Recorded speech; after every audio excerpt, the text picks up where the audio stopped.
What up, guys? It's Chris. Here's some predictions for UFC 131 going down this weekend. All honesty, not too excited for this card, especially coming off a rather lackluster Ultimate Fighter 13 finale.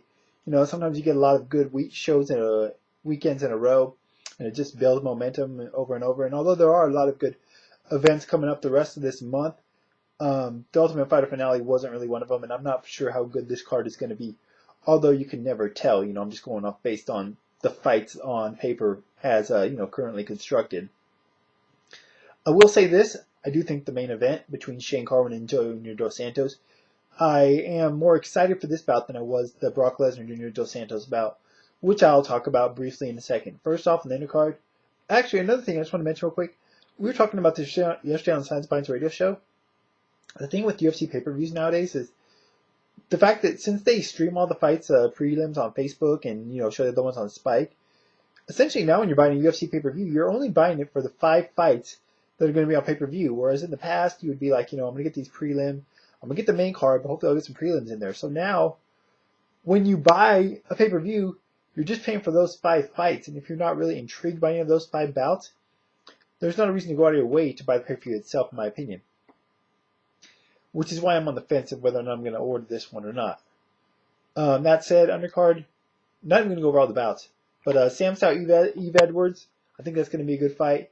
Could be fight of the night. I favor Stout, but I'm looking forward to seeing that one because I think it's going to be action-packed for the, I think it's in all 3 rounds. I think it'll be action-packed for those 3 rounds.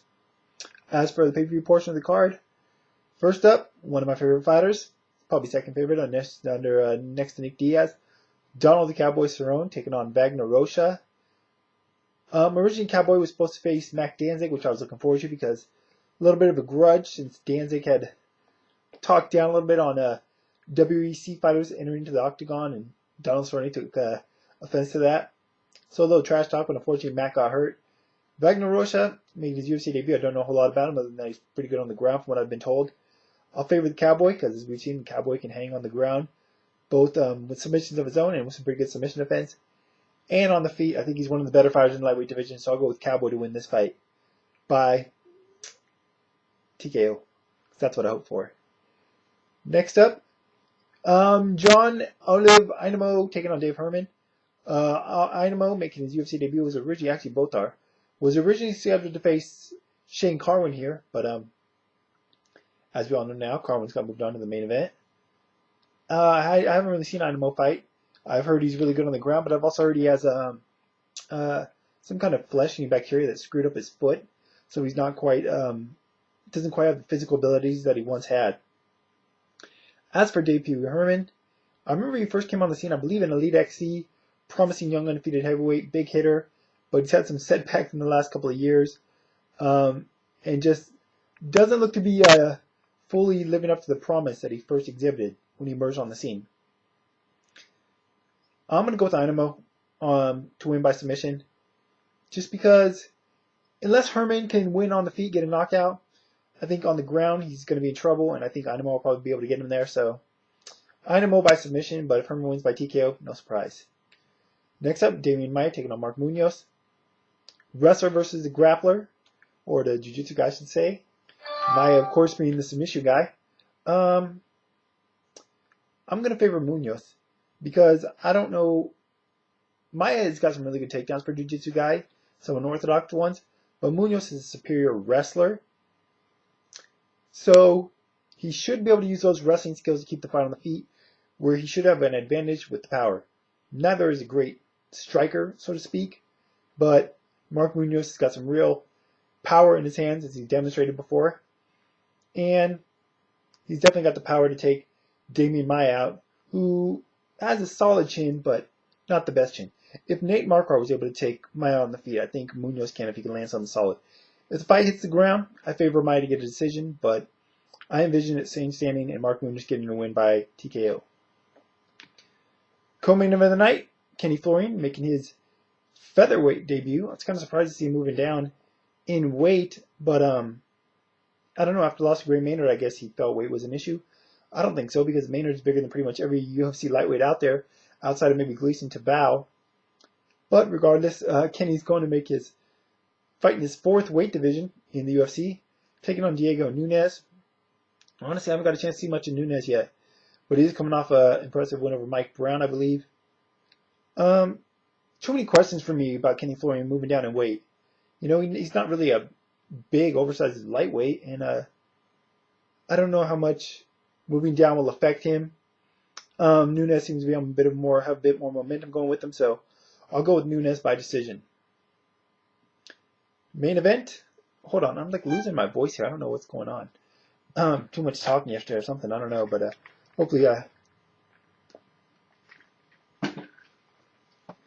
that'll help things. Doesn't sound like it, but whatever. Main event: Junior Dos Santos taking on Shane Carwin. Was originally scheduled to be Junior against Brock Lesnar. Both were coaching on The Ultimate Fighter. Honestly, I like this fight better for two reasons. One, stylistically, I think it makes a better fight. I don't think Brock Lesnar, after we've seen the way he reacted to getting punched by both Shane Carwin and Cain Velasquez, would want anything on this to do with Junior Dos Santos standing. Would look to take the fight to the ground and just ride it out there, do some damage there. And if he got hit, he probably would fold. Whereas Shane Carwin, although he is has a wrestling base and may look to take the fight to the ground as well, we've seen he isn't afraid to stand and bang. Although he may be a little bit more reluctant coming off his first defeat at the hands of Brock Lesnar.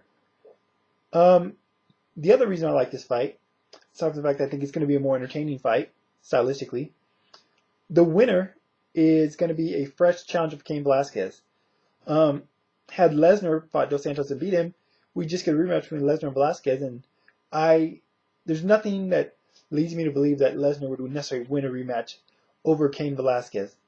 Whereas, Dos Santos and Carwin is a new challenge, earned a title shot the right way, and, I think either makes for an intriguing matchup, or, whoever wins makes for a more intriguing matchup against Cain than a rematch with Lesnar would have. As for the fight itself, I favor Dos Santos. I know that Carwin has come down. He's lost about 15, 20 pounds, I think. Eating healthier, which should help his cardio. You would believe that it should. I believe it will. But I'm still wondering how his chin is. It's been pretty solid in the past, although he did get rocked by Gabriel Gonzaga, though he came back to win that fight pretty quick afterwards, after getting hurt. But on the feet, I favor Dos Santos. On the ground, I do think Shane Carwin can get Junior down, but I don't know how much damage he'll be able to do. Not to say Dos Santos is like some submission whiz off his back, but he does train with the Nogueira brothers in Black House. And I do think he's picked up a lot of experience over the last couple of years of how to defend from his back, even if he hasn't really had to since his time in the UFC. So I think he can survive on his back. I don't think Carwin's going to be able to do a whole bunch of damage, unlike how badly he beat up Brock Lesnar on the ground for the first round of their fight. But I think ultimately this fight will make it out of the first round, which is a bad omen potentially for Shane Carwin. As we know, every fight he's won has ended in the first round, and the one fight that he lost went in the second round. I think that we'll see a repeat of that pattern here. I do think this fight will make it out of the first. I think in the second, although I do think his cardio will be better and his conditioning, I do believe that Carwin will wear down quicker than Dos Santos, and I think Dos Santos will end up hurting him. I think Dos Santos might go to the body. I've seen him do that in the past. I think he'll work some body shots, which might take a little bit out of Carwin, and finish him up with strike standing, hurt him, in the standing with some shots to the head, and finish him off on the ground with some ground and pound. So I'm going to go Junior Dos Santos to win this by TKO somewhere late in the second. Anyways, like I said, talked about all this event and the Ultimate Fighter 13 finale and a bunch of boxing as usual on Shea Science Fights radio show. If you didn't get a chance to check that out, you can always go back and check it out on demand, podcast, whatever you want to call it. I'll put a link to the show in the information part of the video as usual, as well as a link to sciencevines.com and a link to my Twitter if you guys want to check out either of those when you get a chance. Although the Twitter's no big deal, but check out sciencevines.com, that'd be cool. Anyways, that's it for now. Want to hear your guys' thoughts on this event, whether or not you're looking forward to it, whether you're going to order it. Are you disappointed that the main event is now Dos Santos Carwin, or like myself, do you prefer that over the Dos Santos Lesnar matchup? Sure, the UFC doesn't because Lesnar's big business, but what are you going to do? I'm a fan, not in the business, so it doesn't affect me financially in any way. Aside from that, what do you think about Kenny Florian moving down to featherweight? And, what fights are you looking forward to most on this card? Oh, and of course, I want to hear some thoughts on Munoz Maia if you're interested in that bout. That's it for now, guys. Until next time, Now.